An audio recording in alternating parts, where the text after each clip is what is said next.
कितने बच्चे हैं मेरे स्कूल में? 20,000 बच्चों में 600 यतीम, 700 ऐसे बच्चे जिनके वालिद ने वालदा को छोड़ दिया, तो 700 बच्चे ऐसे कि उनके माँ या बाप को सीरियस इलनेस है या कैंसर के शिकार हैं या किडनी खराब है।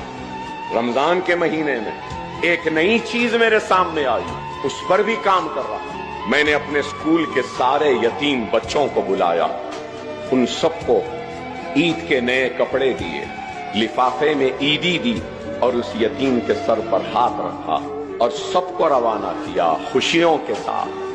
और फिर एक 50-100 बच्चे खड़े थे, तो मुझे गुस्सा आया कि मैं यतीमों को बुलाया, ये दूसरे कौन हैं?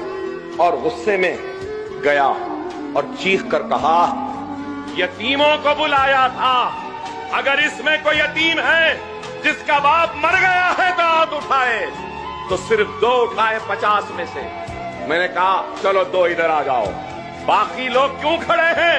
मैंने तो नहीं बुलाया था ना। तो उसमें से 2 लड़कियां मेरे गुस्से को देखकर रोने लगी। मैंने पूछा क्यों रो रहे हो? तो 2 लड़कियां रोते रोते कहने लगी, अकबर भाई हमारा बाप जिंदा है लेकिन 12 साल हो गए हमारे बाप ने हमारा पुरसाने हाल नहीं जाना। 12 साल हुए हमने उनको नहीं देखा, उसने हमको नहीं देखा। हमारे पास ईद के लिए कपड़े नहीं है, कोई नहीं है। हमारी माँ घरों में बर्तन मांजती है। हम यतीम नहीं है लेकिन यतीमों जैसी जिंदगी गुजार रहे हैं। मैं आगे बढ़कर उन रोती हुई बच्चियों को अपने गले लगा लिया और कहने लगा, बेटी मुझे माफ कर दो, मेरे गुस्से को माफ कर दो, तुम फिक्र न करो, तुम्हारा बाप अकबरुद्दीन ओवैसी की शक्ल में जिंदा है। और उन सब को भी बुलाया, उनको भी दिया। उनको देने के बाद जब उनसे ईद मिलने के लिए गया तो और एक चीज सामने आई, शायद करने वालों के सामने ही आता, जिससे कराना है अल्लाह दिखाता। फिर एक 4-5 बच्चियां आई और उन्होंने कहा, हम वो बदनसीब हैं जिनकी मां का इंतकाल हो गए। मैंने हैरत से देखा तो उन लड़कियों ने कहा, अकबर भाई हमारी मां नहीं है और हमारे मां के इंतकाल के 15 रोज में ही हमारी वालिद ने दूसरी शादी कर ली। हमारी सौतेली माँ हमारा ख्याल नहीं रखती।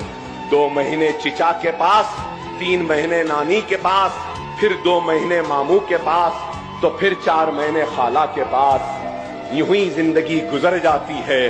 आपकी मेहरबानी कि हमको फ्री तालीम मिल रही है, लेकिन अकबर भाई हम घर के नौकरों से बदतर जिंदगी गुजार रहे हैं। सारा घर का काम करवाते हैं, पोछा मारने लगाते हैं, झाड़ू मारने लगाते हैं। हर लम्हे पर हमको हमारी माँ याद आती है। तो मैंने उसी वक्त उन बच्चियों के सर पर हाथ रखकर ये फैसला किया कि ऐसे बच्चियां और ऐसे बच्चे जितने हैं जिनकी माँ का इंतकाल हुआ है और उनका बाप शादी कर लिया, ये बच्चे घरों में काम कर रहे हैं, इनके रहने का खाने का इंतजाम मैं करूंगा और एक इमारत बना रहा हूं जहां ऐसे बच्चों की परवरिश हो।